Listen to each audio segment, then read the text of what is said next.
Il a sauté d'un avion avec une fortune, et personne ne l'a jamais retrouvé. Voici l'histoire vraie du mystère le plus incroyable de l'aviation américaine. Novembre 1971, un homme élégant, la quarantaine, se présente au comptoir de la Northwest Orient Airlines à Portland, Oregon. Il achète un billet aller simple pour Seattle sous le nom de Dan Cooper. Personne ne le remarque. Il est calme, poli, porte un costume noir, une cravate et des lunettes de soleil. Un homme d'affaires de comme les autres, en somme, il commande un bourbon et soda, allume une cigarette. Tout est parfaitement normal. L'avion, un Boeing 727, décolle à l'heure prévue. Peu après, alors que l'appareil prend de l'altitude, Cooper fait signe à une hôtesse de l'air, Florence Schaffner.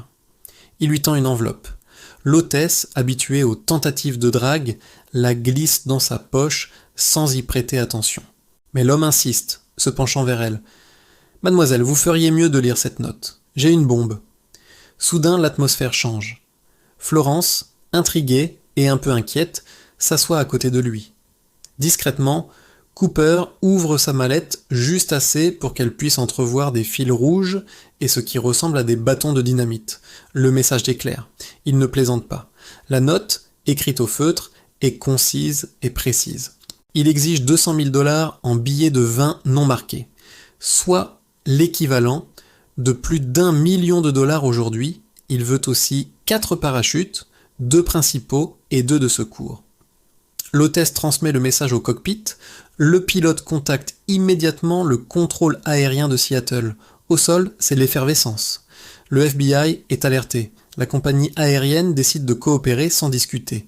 La vie des 36 passagers et des 6 membres d'équipage est en jeu. Le président de la compagnie ordonne de donner à Cooper tout ce qu'il demande. Pendant que les autorités s'activent pour réunir la rançon et les parachutes, l'avion tourne en boucle au-dessus de Seattle pendant près de 2 heures. À bord, personne ne se doute de rien. Cooper reste d'une tranquillité déconcertante. Il commande un deuxième bourbon, paie sa boisson et discute même poliment avec l'équipage. Il semble connaître l'avion et la région, commentant le paysage et la technicité du vol. Enfin, l'avion atterrit à l'aéroport de Seattle-Tacoma. Il est parqué dans une zone isolée et sombre, loin du terminal principal. Une fois la rançon et les parachutes livrés à bord, Cooper tient sa promesse. Il libère tous les passagers, ainsi que 2 des hôtesses de l'air.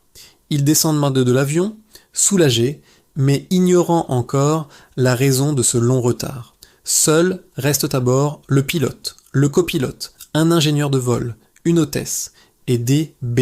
Cooper. Le pirate de l'air donne alors de nouvelles instructions. Il veut que l'avion redécolle, direction Mexico City. Il précise la trajectoire. Cap au sud-est. Il exige que l'avion vole à une altitude basse, moins de 10 000 pieds, soit environ 3 000 mètres. Le train d'atterrissage doit rester sorti et les volets inclinés à 15 degrés. Ces conditions techniques sont inhabituelles, elles ralentissent l'avion et le rendent moins stable, mais Cooper est inflexible. C'est comme s'il préparait quelque chose de très précis. Vers 19h40, le Boeing 727 redécolle dans la nuit noire et pluvieuse. L'ambiance à bord est surréaliste.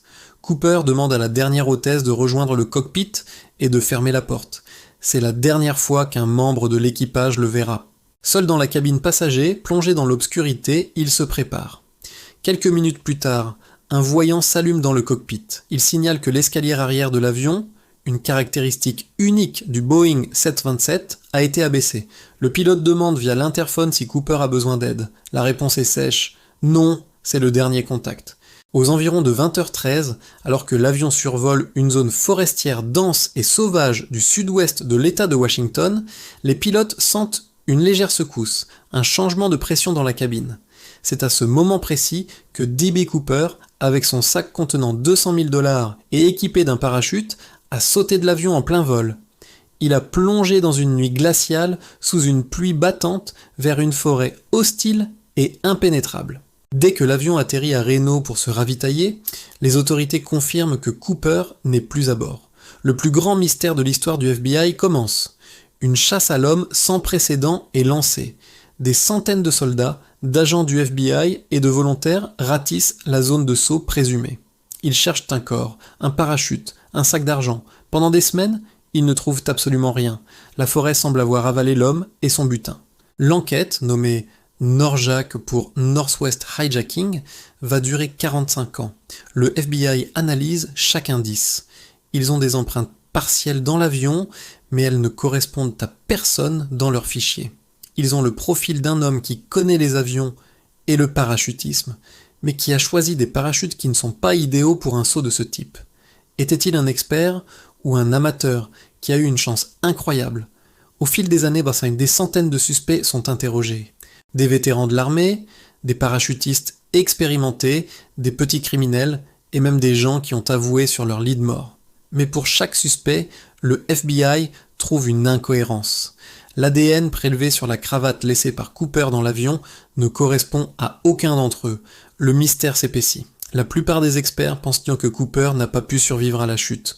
Le saut a été effectué de nuit, par un temps exécrable, dans une zone montagneuse et boisée avec des vents violents. Il portait un costume d'affaires et des mocassins, pas une tenue de survie. Les chances étaient quasi nulles. Pourtant, en 1980, soit 9 ans après le saut, un jeune garçon qui campe avec sa famille au bord de la rivière Columbia trouve une liasse de billets à moitié enterrés dans le sable. Ce sont des billets de 20 $, abîmés par l'eau. Le FBI confirme. Les numéros de série correspondent à ceux de la rançon de D.B. Cooper. C'est la seule et unique preuve matérielle de son passage jamais retrouvée. Mais cette découverte pose plus de questions qu'elle n'apporte de réponses. Comment ces 5 800 $ sont-ils arrivés là, à des kilomètres de la zone de saut estimée, et où est le reste des 194 200 $? En 2016, après 45 ans d'enquête infructueuse, le FBI annonce officiellement la clôture du dossier D.B. Cooper.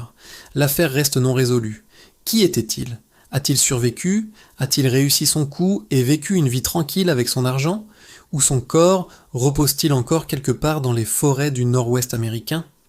D.B. Cooper est devenu une légende, un mythe, le symbole de l'homme ordinaire qui a défié le système et a disparu sans laisser de traces. Son histoire continue de fasciner les enquêteurs amateurs, les auteurs et les cinéastes. Il est le fantôme qui hante l'histoire du crime américain, l'auteur du seul détournement d'avion non résolu aux États-Unis, un homme qui a sauté vers l'inconnu et qui, plus de 50 ans plus tard, garde tous ses secrets.